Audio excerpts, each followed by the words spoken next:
We're running at the end to the end of the month of January, which was very long this time around, though with the difficulties. But then it's almost coming to an end, and we're preparing to get to the month of February, which is this time around 28 days. If I'm not making a mistake, 28 days.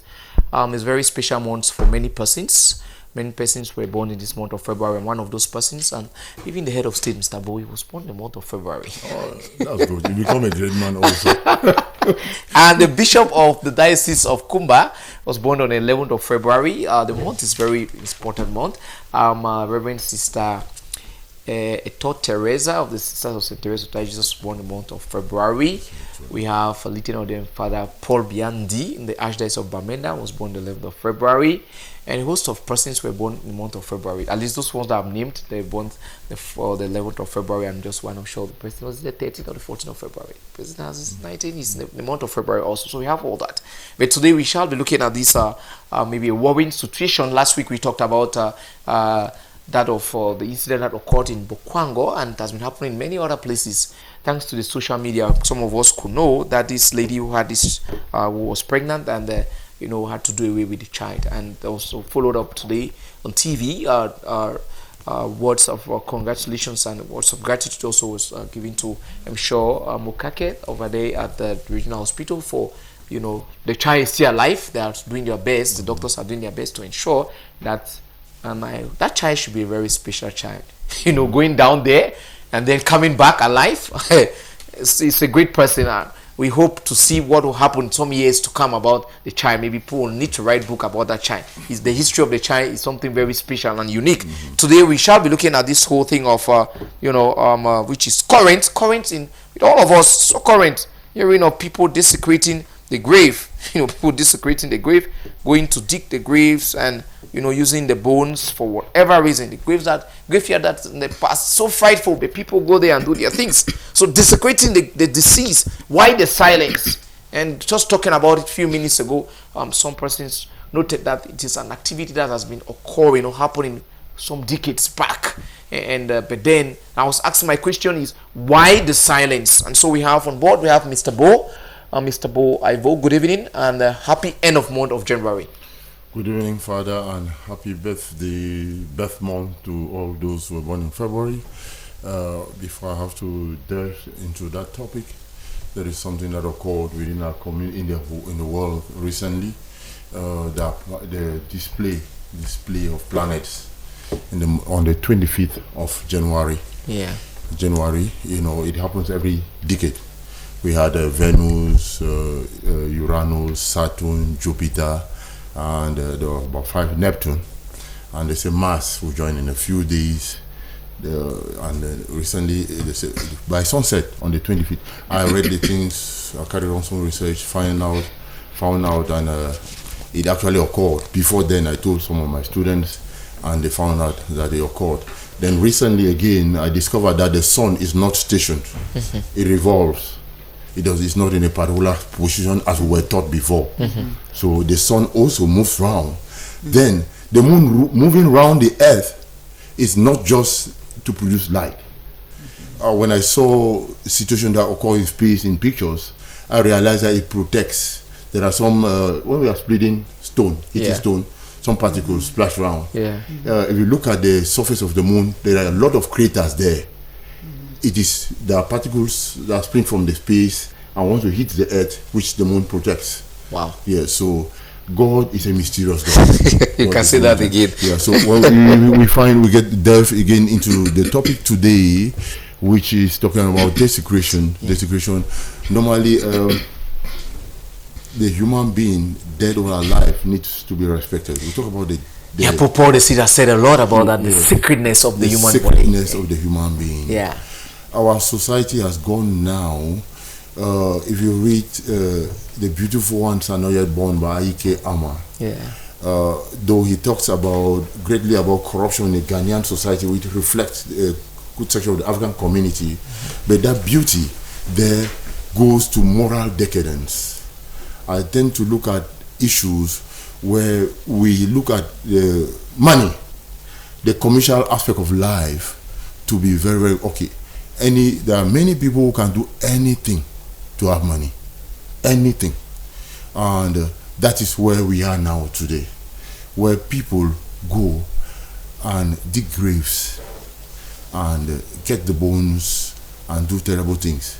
Today we have Kayu, we have Thailand, that's the names that they come off, where they go to human bones.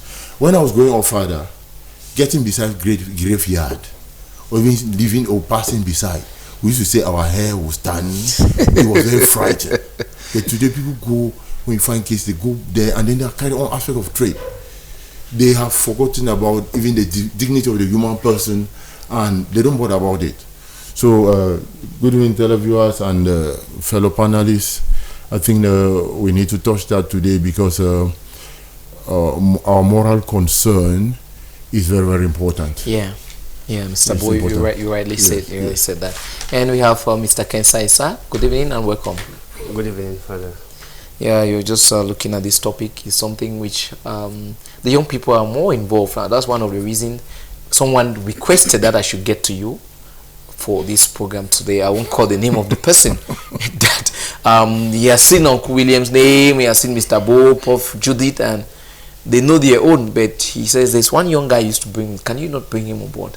He may have one or two things to say. I want to applaud that person whose name I'll just keep. And the person is watching the program now like that. And so, bringing a young man on board in this kind of topic. What do you think? Just looking at the topic. In the past, we've been here of desecration of maybe the church and so on. But this time around, going to the graveyard. Wow. The young people are more involved in it. Well, for looking at the topic, I think it's a great topic and it's timely. It's coming a point in time where it's how these things happen everywhere. It's rampant. Most especially, I think, in the West region, you mostly get these activities occurring, and subsequently we'll be having it in the Southwest where we get desecration of grave. I used to remember, though I'm young, but a little bit I'm old. I used to remember some time when we go to the farm to work, or when people are building houses and you happen to dig, you meet a bone, you become fighting.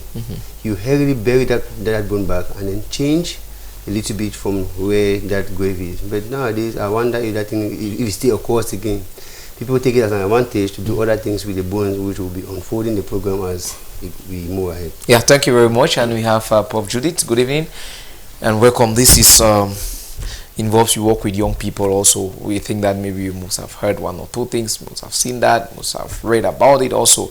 And these young people are there with you, and some, if Madam is not talking about this thing, therefore it's a nice thing and the rest. So mothers are always mothers. They are mothers of all the children. Your presence here is very important. Looking at the topic, what do you think? Okay, good. Thank you, Father. Good evening, televiewers. Good evening, members of the panel. Okay, this topic is coming up this time around, and I want to say it's timely because at the moment there is a lot of there are a lot of things going on related to desecration of graves, desecration of bodies. But when we talk about desecration of graves, we need to understand it from many dimensions. Cultural dimensions, religious dimensions, from the individual's perspective, from the money-driven perspective.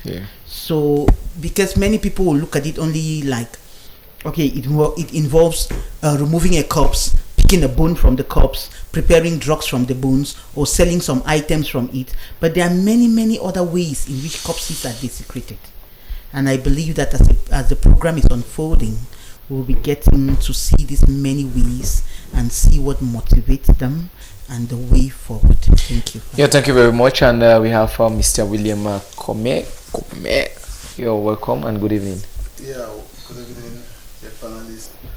I think, on the 11th of February, we're going to celebrate Youth Day, and it is timely that we should maybe sensitize the youth who are actually engaged in this, I call it mysterious and dangerous activity.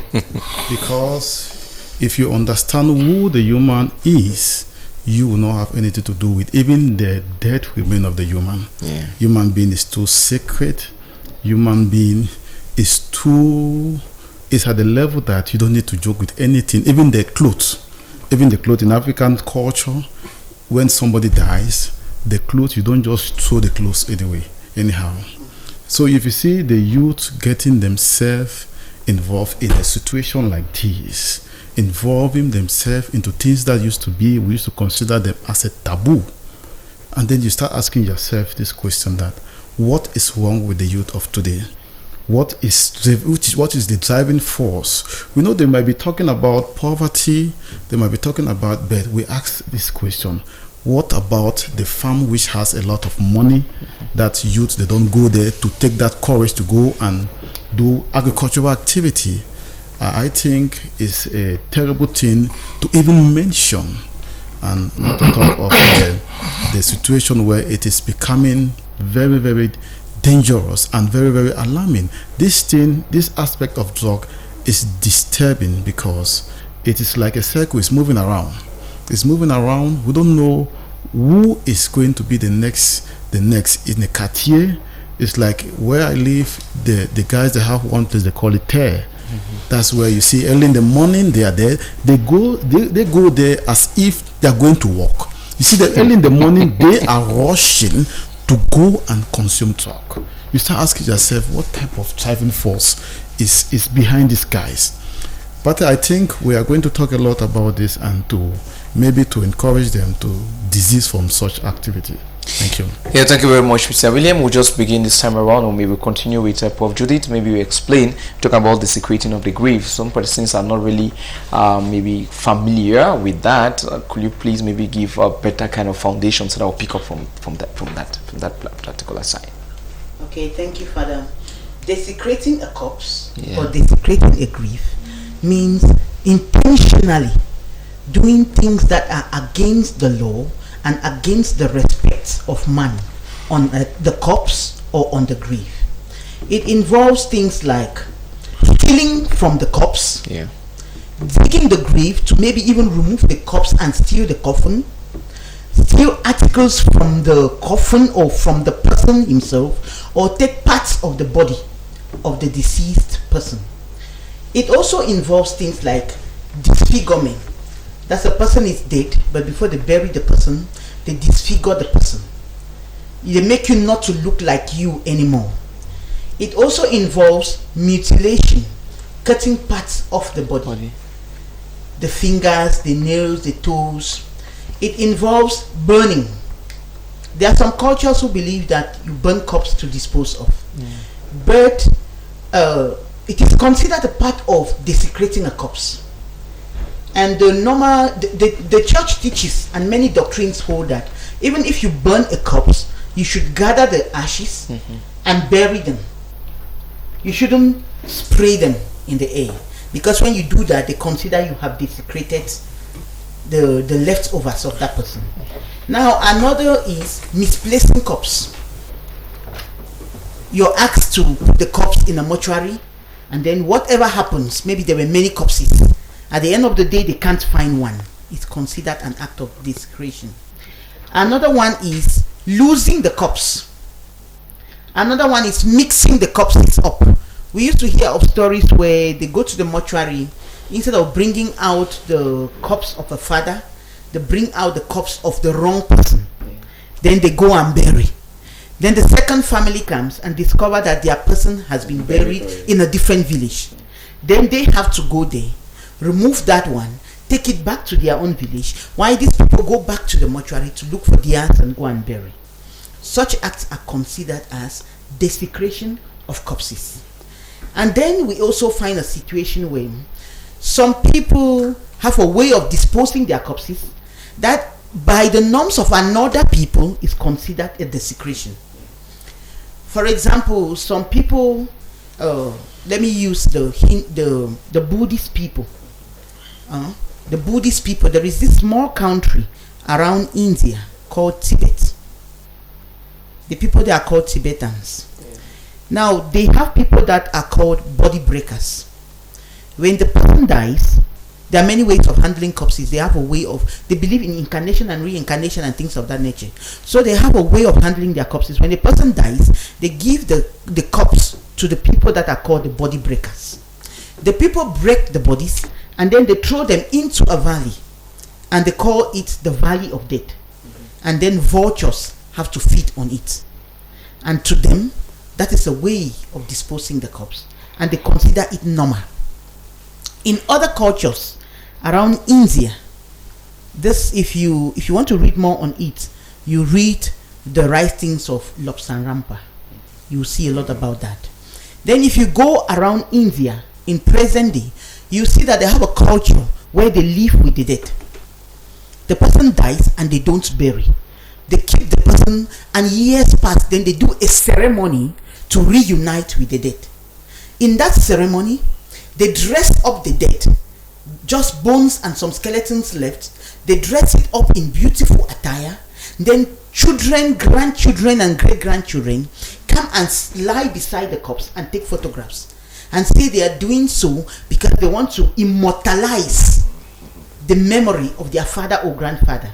Sometimes they don't have enough money to do this ceremony, and they'll keep the corpses for years, decades, to be able to gather the money for these ceremonies. After that, they can now decide whether to bury the corpses or not. You find all of this on the internet, and you see the ceremonies, beautiful and colorful ceremonies that they do with these corpses. Now, culturally, we come back here to Cameroon. We have the people that come from the west region of Cameroon. When they bury, they believe in a certain culture, which is removing the skull of the dead. Yeah. And sometimes when they remove, they bury, after some time, they'll go there, they dig, they remove the skull of the dead. They go somewhere like the kitchen, and then they put the skulls of their forefathers in an order, and they'll teach their children and their grandchildren. And they say that when you have problems in society, come back home to talk to your ancestors. And then you come back home and they'll ask you to do some libation, cook food, and feed the ancestors. I had a friend in the PhD program when things were tough. She told me she's been called home to come and feed her ancestors so that she could have a breakthrough. And I asked her what that was supposed to mean. And she said when she gets there, she will understand and come. When she came back, I asked. She said she was taken to this room and she saw the skulls of all her ancestors in an order. And she was asked to prepare food for them. She did. And they got her into that room and they asked her to feed the ancestors. I said, and what did you do? She said, you just pour the food on the ground, whether it's ants that will eat or the ancestors will wake up and eat. She doesn't know. But then she did that and left. And she believed that she will have a breakthrough because she has done that. Mm-hmm. Well, somehow she had a breakthrough. We don't know whether it was that act that gave her or there were other forces that one cannot explain. Yeah. And then when we were growing, we also had the stories of a young woman's corpse found beside the river. And upon going there, the breast is cut off. Some parts of the body are not there. And then you begin to wonder who killed, who desecrated, and then abandoned. This present day is the new phenomenon where they go and dig graves to remove bones. I read somewhere, because I took my time to find out what the bone of a dead person can stand for. Yeah. Okay. I read somewhere that you can use bones. The demonstration was done with the bones of a cow. Yeah.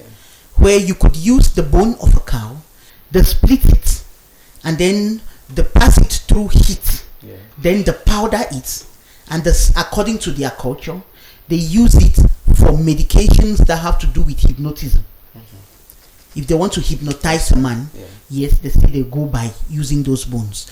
So these people that dig graves to remove bones and then grind them and mix in whatever powder, they have what they are achieving from it. Because we look at the biological composition of that thing, it is DNA material. It's genetic material, and the material is not lost. It has some properties that are deeper than what you and I are thinking. Yeah. And it can cause mutation in a person, because taking in another person's DNA in the name of smoking it can cause mutation. Mm-hmm. It can cause hypnotism. It can cause many other things. So they use it for fetish practices. They use it for hypnotic practices. They use it to feel high. And they use it to gather whatever courage they want. Then some of the desecration is done just because they want you to prove that you are a man, that you have grown and you're strong, and so you can belong with them. And so they want you to do something that is undoable. Yeah. Mm-hmm.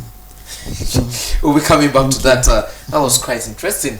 Mr. Bo, we have this, so we look at that. So what can we say motivate these individuals or group of persons to engage in the practice of grave digging for this, I mean, alarming Yeah, Father, thank you very much for that question. Prof have brought a good touch, a good aspect of it. There are sometimes we can talk about ill intention. That some people are really wicked because there are cases where people dig the grave, before the killing. They kill sometimes some parts of the body are being cut up, and maybe to sell for money. But most of the time, what I see is that it's out of money. Many digging, they have been able to dig, remove dresses, remove shoes, or apart from the human being himself, clothes that put on, shoes or other items, jewelries, in order to get for business. Then sometimes it is the human being themselves that they get some parts of the body,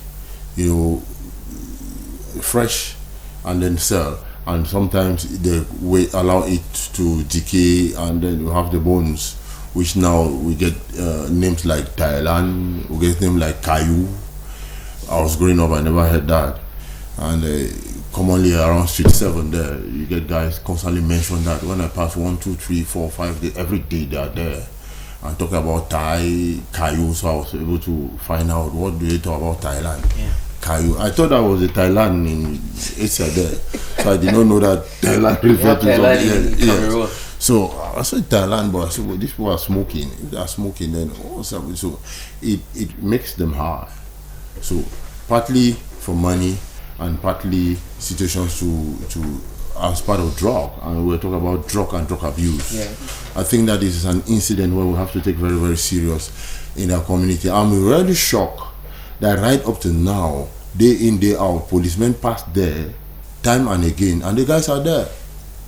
And it is a public business. Sometimes they can't get them, sometimes they move.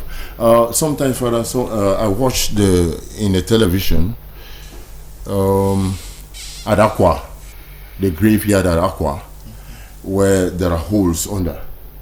I watched sometimes they showed people move around holes under that, which have been dug by people, get right down to the coffin, and sometimes very expensive coffin at the beginning.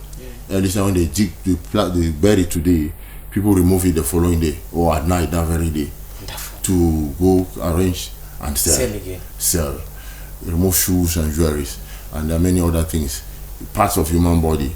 So partly it's because money, and then partly the use of fetish. There are other aspects of human, this where they go on fetish activities we don't know in the occult community, where they carry on all those transactions.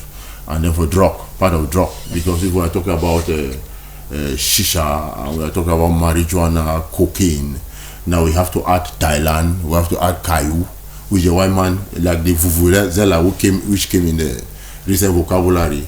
We have to add Thailand, we have to add Caillou to all that, which is part of drug abuse, and we have to take that very, very seriously. The person who suggested that is really that topic is very, very important. Yeah, thank you very much, Mr. Bo. And Mr. Williams, what do you look at the topic? Is it the consensus of everybody? Actually, those who are involved in these activities, this desecration, and especially the one that has to do with bones, I wish to say that they may not actually know what they are doing, because you engaging in such an action is very, very terrible. If you look even in the Bible, there are situations where people before they die, they will give instruction that my bone should not be in this particular place. Jacob. That if you are going out, if you are leaving this place, you carry my bone. We are talking about Joseph. Joseph, who was the prime minister of Egypt. We go in Genesis chapter 50, verse 25. He made it very clear that in case you people have to leave Egypt to the promised land, carry my bone. Imagine they come to carry the bone, they don't see the bone there. Just imagine what will happen. And we say in the book of Exodus chapter 13, when they were going, Moses carried the bone of Joseph, and it was buried to his father's compound, Jacob compound. And you realize that when Jesus resurrected, the Bible says that people who die, they woke up. Imagine their bones were not there. what would have happened? What would have happened? So the people who are involved in this thing, they are carrying curses. They are carrying serious curses. You know, in tradition, let me not say only Africa, because the whole world is made up of tribes. The whole world, and there is no tradition which is greater than. Like in my tradition, I'm a Bakosi man. When you die, especially those people, those notable or prominent people, we call them ancestors, or we call them menyame. Yes, in the course of when they are pouring libation, those people are being invoked. It's just like we call the saints in the Catholic Church. They are being invoked because we believe that they are closer to God. They are being invoked. Now imagine they are invoking the name of a particular person and the bone has been carried. It is terrible. It implies now that maybe the spirit is not going to be happy wherever it is. I think youth should be sensitized about this. It's not about making money. It's not about making money. Because people, they have gotten to the level that they can do anything for money. Yeah. They can do anything for money. Look at the case that happened last week where those guys were apprehended by the gendarmes just for 500,000 francs. They went and they desecrated a tomb and they removed the corpse from the bones from there, and they decided to sell it for what is 500,000 francs? What is 500,000 francs? What can you do with 500,000 francs? I think youth should be educated, and I realize that most of these people who are engaged in this aspect, they are people usually drop out. Yes, academics. They are drop out. They are drop out. Mm-hmm. They are drop out. You realize most of them. Like when I pass around Street 7, I usually ask those guys, what is your level of education? I say, I started school in this, that, and I decided to drop. But also, there are some of them who are educated. Yeah. There are some of them who are educated. And the issue is, once you get yourself in such a thing, the spirituality that is embedded in man. You know, when God created man in the book of Genesis, he said, let us create man to resemble us. Man is not any type of thing.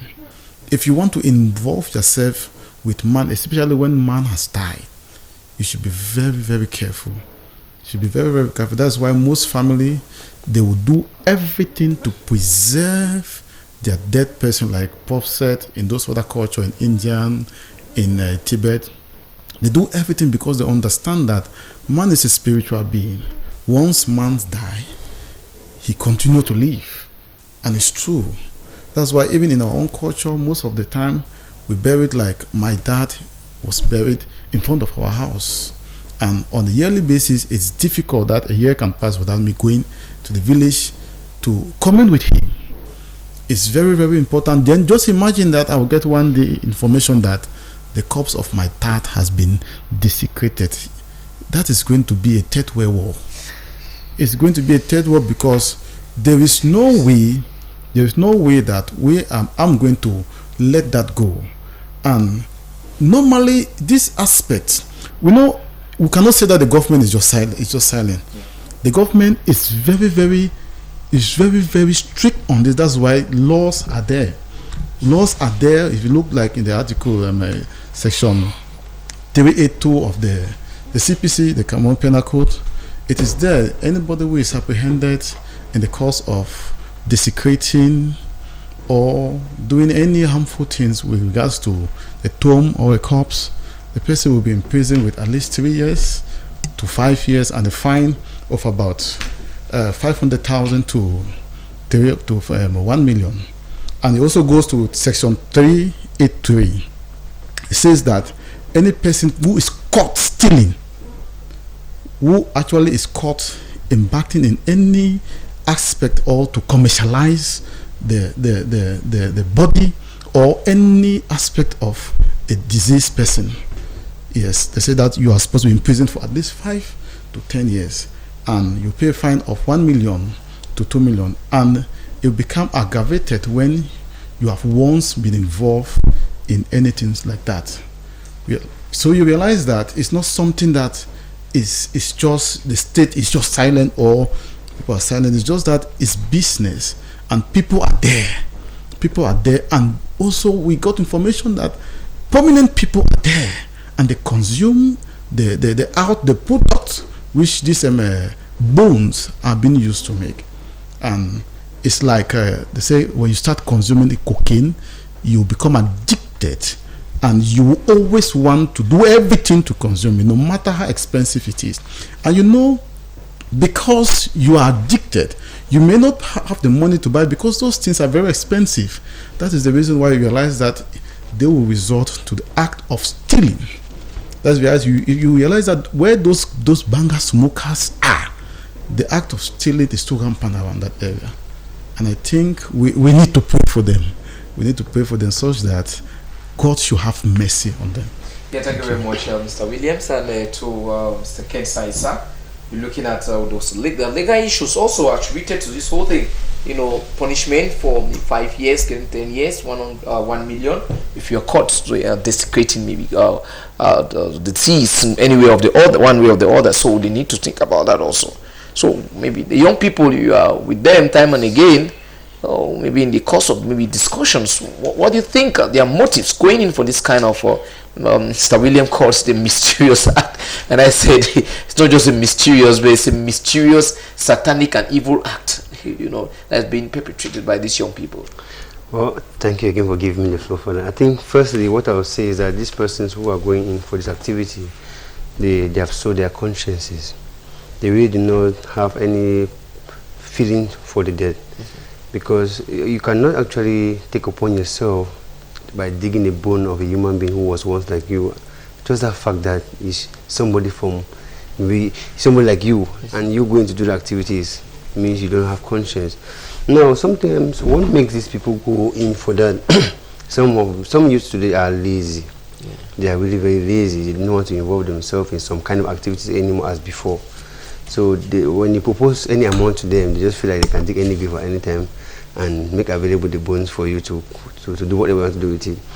Some of them pretend to hang around like there's no job, there's depression, you know, they are trying to calm down themselves, they are traumatized. If you get their stories, but most often I always look at it and say they're all vague, because if you are traumatized, there are better channels to handle it. Because when you see these guys who actually consume this drug, most especially this new one now that we're talking about, Thai, they call it Thai as a short form, because when we call it Thailand, people understand. When we say Thai, only they will know. Yes. Those who consume these things, they don't even first of all fit well. You look at them physically in the community, you just... How can you be feeding, maybe taking that the bones, you don't know what happened with the person, and you expect the person to be healthy? Yes. That's it. Yeah. Because you know, when you're consuming drugs, you actually have to feed well, but look at them, they're just very cranky, dirty, and when they are from consuming that drug, someone don't even recognize if somebody is incoming. They just stand them still as if they are statues. See, the thing must have dissolved in them. Like Mom Wiley said, the substance is being mixed with something. And if you see that every day these people consume, but they are not working. So you see the rate of stealing keep on increasing. Yeah, I always ask. Yes. They don't work, but they buy a needle for 2.5. And just imagine, you take it in the morning and the evening, but you don't work. So before you put your pot outside, and maybe a plate, they pick it to sell for iron. And that's how they get their money. Even shoes, they can sell it for any amount just to satisfy themselves for that day. So it's a call for concern, like I was saying. And now they are bringing it right at the level of the school milieu. You find students involving themselves into it, maybe by friends, like what Dr. Wiley said, or Prof. Wiley said, for you to be a man, you have to do this. Yeah. And for you to belong in a circle, I used to remember sometimes we have a group of friends, they always tell you, if you know they want to belong with us, you must talk to this girl that I see you. You just know that you're actually big. You are a man by your own. And some people who say, no, I cannot. Some will do it because they want to belong. Yeah. And if you want to belong, you have to go beyond what you were not doing before, just for you to belong in a circle. So it's a call for concern, which every in our school, students are actually involved into it in one or the other, but they don't know the repercussion that they're having as far as this drug that we are taking is concerned. Because I'm sure it's a sin for whatever we're doing, but some of us are not conscious that what we're doing there's karma. It may not affect you, but it will affect your own children, or why not some members in your family. Yeah, thank you very much. We have this from it has long been considered taboo to desecrate or otherwise violate graves or graves makers of the deceased, and in modern times it has been prohibited by law. This is for Mr. Derek from Caritas. Mr. Derek, we just talked about that. There's law, and as Mr. Williams said, 5 to 10 years you have to pay. Is it 1 million when persons are caught, doing that? and we shall be looking at the next part of it. Father, Yes, Mr. Bo. before we go there, I want to bring out one thing. Yeah. There are some traditions in Cameroon. Go to the Bamlikis and the Bangwas. I quite remember when we were doing theology in the Jopa seat. They were talking about saints. At least one person came testified. I don't want to call the name. That in their tradition, since the Catholic Church talks about saints, those people who led good lives on earth, when they die, they go to heaven. Now, so what happens is that when the persons died in the families, like the aged persons, they bury. After some time, they go dig the grave and cut off the head. When they cut off the head, they go and put in a shrine. And it's like a family shrine where they go sometimes and carry on some sacrifice there. This one now, I don't know what does the law say about that? Is that seed desecration? Because it's a family shrine where individuals actually carry on intentionally, family members put there. They go and commit, carry on sacrifices. All libations, cook food, go and give to the ancestors. That's the desecrates. We have a customary practice that is recognized by the law. Not really by the law, but the village, for example, any law which is not repugnant to natural justice, good conscience, and equity is acceptable. Now, customary law are laws that we have been practicing them, and those laws which doesn't really affect the society. Like we know the Bamileke, that is their custom. And in the course of doing that, they can take authorization from the government, and then they carry out such a practice. Or maybe the chief, the traditional ruler, since it is known, because it's like they take judicial notice that this type of practice has been going on, so it is but normal that when this person die, this family will carry out this practice. So it's not like illegal, it's not like desecration, it's something that they agree. It is their practice that the person who died knew that this thing will happen to him. So it's not like something which is illegal. I thought we should make some clarity on that. Okay, Yes. maybe Prof. Judy, do you have something to say about that? Okay. Because it's touching the human being. Whether he or she accepted that, or he or she knew that was going to be done. I don't know. Maybe when he's We also have to look at what does the church say about that. Sacred, what does the church says about the human being? Going back to Paul says, the sacredness of the human person. And even the Bible says. Yeah. Let's begin with the Bible. Numbers chapter 19, verse 13. Yeah. Whoever touches the dead body of anyone that is dead, whoever touches the body of anyone that is dead and purifies not himself is considered to be defiled and cannot come to the tabernacle or come close to worship with others until he undergoes a purification process. That is Numbers in the Bible. Now we go touching the bodies and we are not purifying ourselves, and some guys go digging up. You see, the laws of God agree with the laws of nature. In nature, you don't know what killed the man. Whatever killed the man could be a condition that does not decay even after death. It could be a condition that leads to a mutation, and the elements of it stay in the soil and can be handed to other generations. When they say they should not keep crops from meningitis around or do a keep, it's because because it will be transmitted just by air. It's airborne. You inhale and you get it. Now there is a part of China that you see the people suffering from a certain mutation. The shortest people, there's a village in China that has the shortest people.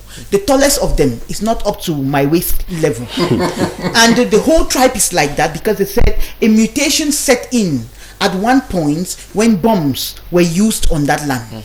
And then the bombs affected their soil. They cultivated on that soil and ate and got the effects from the food for those that were not there.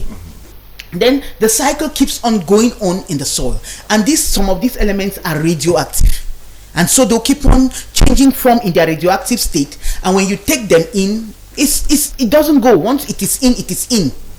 It just remains in you and keeps on changing form.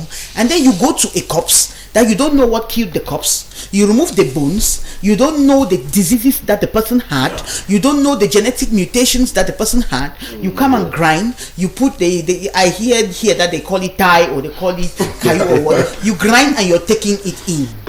Whatever it was that person had, you're taking it and you're changing your own genes.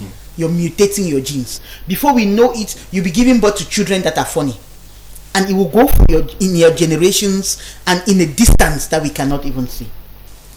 So when people go digging bones, they should be careful about it.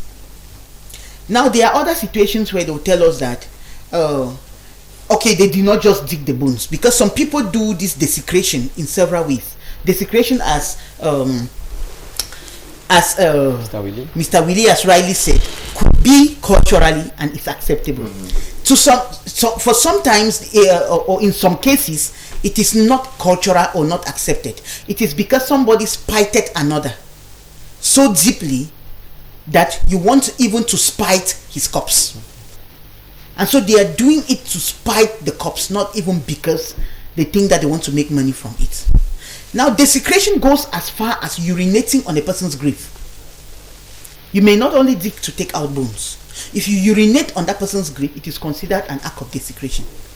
If you defecate on the person's grave, it is considered an act of desecration. So you may not necessarily dig. You can do these things around. Now, some people desecrate without being conscious that they are doing desecration because they think they have lost somebody they cannot lose. They were craving for the person. They had an infatuation for the person. So they want to keep something, a bone or a part of the person after death. So they go digging and they get a part of the person, they come and preserve it, they keep it, and from time to time they go and look at it. This can slowly turn to worship. It can become a form of idol worship, where they are now seeing that person as a god. And since they had not come out of the infatuation they had for the person, they believe that since the person was solving their problems when the person was alive, they can also still go to his bones and talk to his bones, and it will still solve their problems even after the person had died. So that is some of the things they do there. And then some people do it because of intimidation. You're intimidated to the point that yes, you just want to do it. Some do it for we have talked about the fetish reasons already. For fetish reasons, they want to donate it to a marabout or something. Let me narrate something that I went through when I was very young. When I was growing up, I was gearing myself more towards like a convent-like life. It only so happened that life had to come out the way God planned it, not the way man was looking at it. So there was this herbalist that came and stayed in our neighborhood, directly opposite our house. And the man had a way of enchanting. He could enchant anybody. So you could see the number of girls that were entering that place one day and coming out, even married women.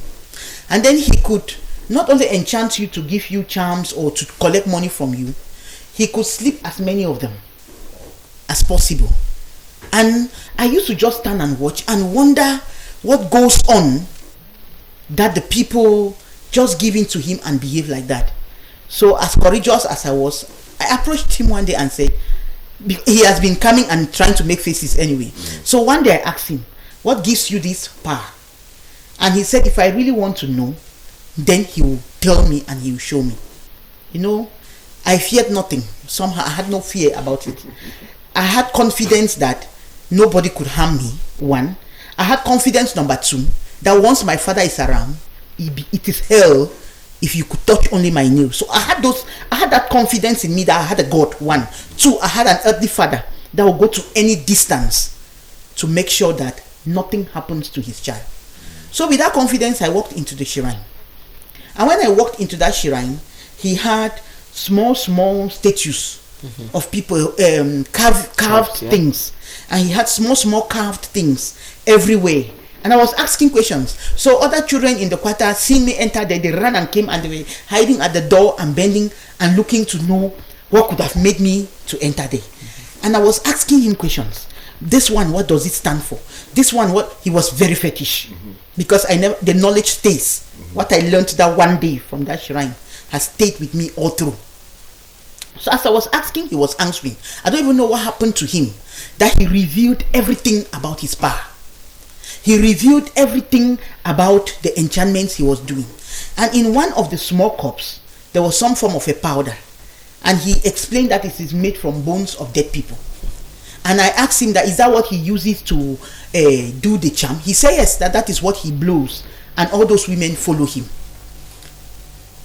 So I asked him that, so you're convinced it works? He said he had blown it on me, it did not work. So that's why he had, yes, that he had blown it did not work. That's why he wanted to know what is making it not to work. So he allowed me to enter the shrine. And he was giving names. He gave names to gods, goddesses and gods that you even read in Greek mythology, and you see that they are real. And when I came out of the place, that evening I was talking with my mother and my father, because my father had a philosophical mind. Yeah. So I was talking with them and they were like, you really entered there? I say yes. And you came out whole? I say yes. And nothing happened to you? I say yes, nothing happened to me. But what did you learn? I learned that dead bones from different parts of the world, because he had his collection from different parts of the world. Dead bones from different parts of the world, collected according to culture, will give him a certain type of power that according to him, he could command people from different angles of the world and they'll respond to him. So when people go digging the bones, it is because they have a fetish type of mind. Or as I said, they want to hypnotize people. They have a way of doing things of that nature with it. And then you have some that is revenge. I talked of spite, you just hate the person. Some is revenge. They think the only way to revenge what your family did to their family is by desecrating the body or the tomb of somebody you people consider there in your own family. And so they do it so that you will be angry, or they do it to satisfy themselves that what your family did to us, we have also done it.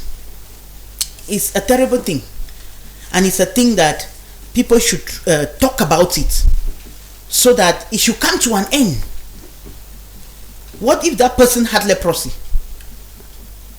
How have you convinced yourself that the bacteria that causes leprosy dies under the earth? You have not convinced yourself. Right? You have not done anything to kill that bacteria. So what if the person died of leprosy, is still there, and you're digging up the bones to carry the leprosy? So these are things that people should look at. But sorry, you are the one asking a question, paneling us here, and I wish to throw a question to you. Yeah, and we talk about the relic of a saint. Yes. And if somebody says in the traditional African society, he goes get the skull and put in the shrine, he equates that to the relic of a saint. And what does that say? What does that actually, do you think, in your own opinion, or following the mind, because the mind of the church is primordial, do you think that the traditional African society of exhuming the cutting off the head and keeping going back to the shrine to pray, we pray to the ancestors, cultures get to the saints where our ancestors who died led a very good life, they say that it is the same as a traditional African who go, like the Bamlikis or the Bangwas, for example, we are citing, we don't need to go far, who get that, go put in a shrine and pray, and that they hear their prayers and link, because we say in the traditional African society we have the human beings, then we have the spirit world, we have the ancestors, then we have the gods, then the greater God who is the Almighty. Now in the church talk about the saints that live very good life. We link to the saints, through the saints, to the Almighty God. Could we relate that the traditional African society of exhuming, cutting off the head, could we use that the same as the relic which is used for saints to pray in the church? No. You look at the saints, when you look at when maybe someone like that of Pope John Paul II, nothing happens with like cutting maybe the finger, or maybe they still maintain and they still preserve and they still give all the respect that is due for even a dead person, the body. Most of the times when we look at, is it Padre Pio, St. John Paul II is more recent, Mother Teresa of Calcutta, you see the full person hide in a coffin, well preserved, well. But this other one, who will not ask, maybe say that, for example, talk about barbecue, put in a goat, maybe to keep maybe the corpse or to. If the other person was a holy person, he's talking about the relics. It's not like when the bishop was doing the inauguration of the co-cathedral. Yeah. Okay, what they placed on the altar. They placed on the altar. I said the relics of Pope John Paul II and Saint Faustina.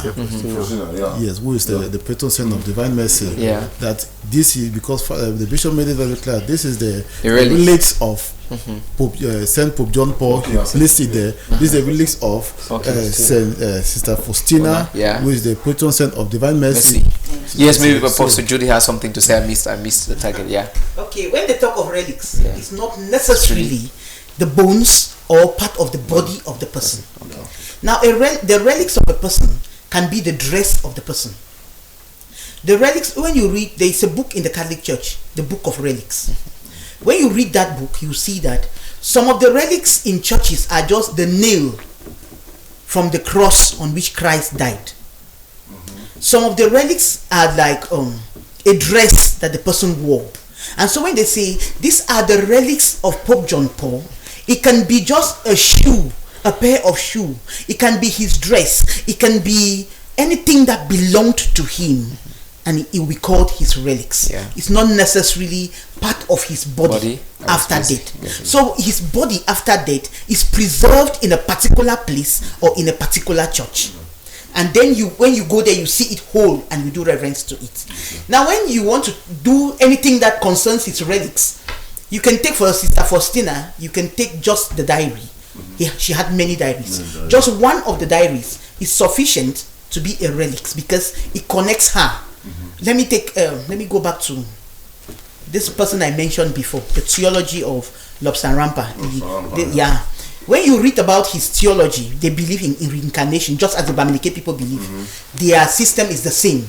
He says that when they want amongst them monks to trace who is maybe from a particular lineage or who is reincarnated or not, they go and bring relics of people from that generation, fathers and forefathers, and they expose the relics, and they expect the young monk to go through the relics, and they will observe his reaction. And then when he gets to a point where the thing relates to him, they will be able to pick a current, they will be able to trace a current that goes through between them, and they will know that these relics relates to this person or to this family. That's how he puts it. Now, when you though I don't believe in that because I'm a Christian, even in the African way of saying that you put it and pray to it, well, I have my own reservations. Because what if that grandfather was a diabolic person? What if that grandfather was that type of person that in the community they believe he's the one that kills people? Then you remove the head and you keep in that place, and then you people go and pray. So what type of prayers have been answered? Which type of gods are we trying to? So I have my own reservations there. In the traditional African society, they tend to believe that those people who lead good lives, they are being respected. They don't give names to those who were not living good diabolic, malicious. Those who did not live good lives, they will not name a child after. And those who died maybe by hanging, committed suicide or committed atrocities, they did not. No, so to them, those people who are very good, they reserve them, and they take, like the church as they side, they take that since the church relates to saints, that is their own way to relate to the Almighty God. You know, that is subjective. Yeah. Because from your angle, you may be looking at that grandfather to be a very good person, and so you're looking at him as a saint. While from another angle, another grandchild is looking at that grandfather to be a very wicked man. So that answer is subjective. You see. Yeah, thank you very much. We'll just be looking. Time is not really a friend. And what do you think can be the way forward to this whole thing? What steps can be taken to protect graveyards and to ensure the respective treatment of the disease, especially public cemeteries? you know, maybe the ones by, for example, my dad's grave is behind the house. Maybe that of Mr. Kome is just by the, in front of the house. Maybe you get to Bakri Town, you see them. People don't go to those ones. They mostly go to, you know, the public cemeteries and the rest. So, what do you think can be done in order to, you know, to preserve, maybe to curb or to stop this kind of activity? For that, two things, since others have to speak. One, we have to raise awareness, sensitization, like what we are doing now. People have to be aware that the human being, dead or alive, the dignity of the human being needs to be respected, dead or alive. Then when we sensitize that, then again there needs to be reinforcement from the forces of law and order. There are certain times we go back to Aikiyama, the beautiful ones are not here born. There's after corruption that eats the fabric of the society. I think that when we find a situation where somebody has fallen prey to issues like that, when they are apprehended, when they are caught, then even situation of bribe should not be an act of redemption. They should go in for it. They should pay. And a good number of graves which are going in now, there are some graves we dig. After dig, they have to do what? The cement and then the seal. That is going to help an aspect of protection also. Because if you have to dig broke concrete, it will not be easy. Yeah, thank you. And Mr. Williams, Yeah, what do you think? I also wish to, in addition to the level of desecration that has been happening, I was shocked the other time I was passing along Azure Street. Somebody showed me the place where people have constructed now, and they said that particular spot, it was a former grave. Yeah. And people at the moment, houses are on that particular place. So that's a can we say, public desecration? So I think the government need to take additional steps, especially on how to protect these public graves. Like you will go like in Sopo will have a very big public grave there, and it is just there, nobody's there to protect. They're supposed to protect those graves, such that those guys, because they are very, very technical, they monitor all movement, and by the time they want to attack, it is in a way that is so swift that nobody can know. So we think the government has the means they can protect those places. And then also legal action, serious legal action. This 3 years, 5 years to me is too small, because once somebody start engaging his or herself in this consumption of these drugs, you become a dead person while living. You become a dead person while you just go to Street 7 as it's a typical example. You see a young guy who is, I can say even my son, he looks older than myself. They look so devilish. They look so dangerous. I think government should make sure that once you are caught, and then they should get to the root of it. Who is the person who is promoting? Because there's somebody who is supplying. They should create even an island where they just go and dump them there. So that as you are caught in this act, you are being kept there, and there's no way you can go back to it. But now each time when they are caught, they go 3 years. Is before you know, 3 years, 4 years is already gone. They come back to the society. It should just be life imprisonment. Life imprisonment is a better option, so that once you are caught, you will never go back to it again, and it's going to deter others from carrying out similar action. Yeah, thank you very much, Mr. Kensaisa. There's something here. What steps can be taken better protect graveyard respect? We've talked about that. How can the media and advocacy groups raise awareness about the exploitation of graves for profit and its harmful effects? You know, it's one where the media, they were already doing something. Yeah. What other steps do you think they can take? Okay, fine. I think concerning the desecration of grave, we recently have been seeing we have been hearing some few announcements or information about those who are taking bones out from grave. But I want to say that the media should go as far as beyond to maybe some are doing already, but we should have all the cases. They should present us this bone so we see, and if possible, they can even go at the level of the grave so people see how it's being done. Sometimes you pass and you may see a grave number on top, like what Mr. Bowadi said later on, but just check around. These guys must have taken time to put a hole, and the hole is well organized in a way they show that they took their time to do that activity. So if the media can actually go as far as that level to show how these things are being done in the grave, he may be standing from afar, it's not that I'm not touching my grave. But when you go underground, they have removed everything, and then you will be surprised. Again, And when that is being done, we should also know they should do proper follow-up. Don't just show us and then after behind the scene settlement has been made and then everything is okay. People still go back cranky and then theft is everywhere and then people involving themselves day by day. Talking about protection, I think I saw one grave in Douala which is very built. I mean, there's a fence built and I saw somebody like a security guard. I think something like that can be happening in a public grave. Yeah. So that maybe they can protect them because also they are dead, but they're not dead. Their spirit, I think. More. So they can be given that respect, as I saw there. If it can be done, even here in Moliko, we have a graveyard somewhere around Mayo Street, but it's just there like that. Sometimes you come to put the casket in new cups, you have to enter another one again. You see particles there. Just imagine. So sometimes... Anyway, we come into that. I'm sure Prof. Judy have something. How can the government or local authorities regulate or prevent the exploitation of graves for money? The first thing is just sensitization. We sensitize the children in the schools. We start sensitizing them early enough.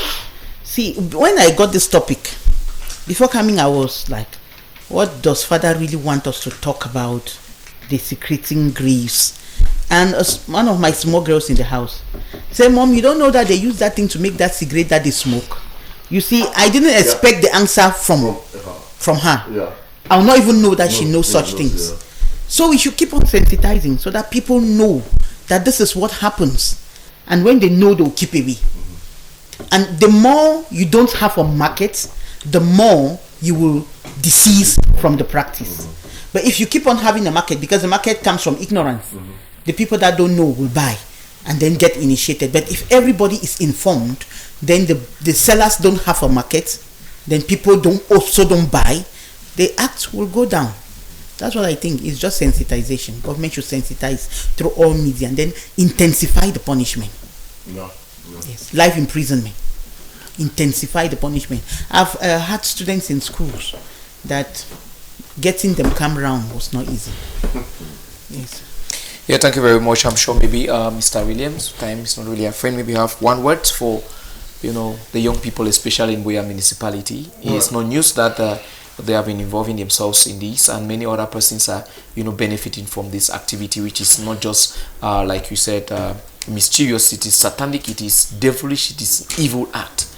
It's not something nice in the eyes of God, in the eyes of the human being. So what one word do you have for this I think life is so sweet and life is so good.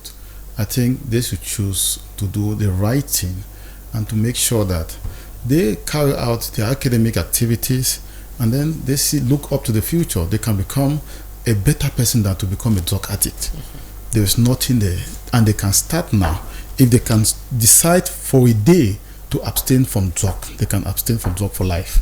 Thank you. Yeah, thank you very much. We want to thank all those who, Mr. Derrick Caritas and some other persons. We thank the person who proposed this topic, also the viewers and friends of Mountain Echoes, and to all of us. It is our work. The government we are part and parcel of the government. We are part and parcel of the community, of the society, of the world, of Cameroon in particular. We ought to continue to, to talk to our young boys and girls, because the young girls are also there, to tell them and to know that the dead. There's one of those books, I'm sure maybe this African traditional religion, the living, or is it living dead or what? The living dead, yeah. All those things. We ought to give respect to the dead.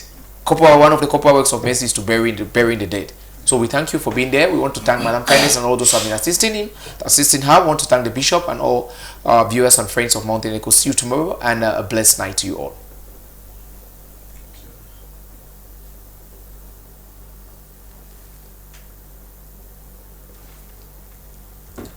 This last minute, so final. See, wait.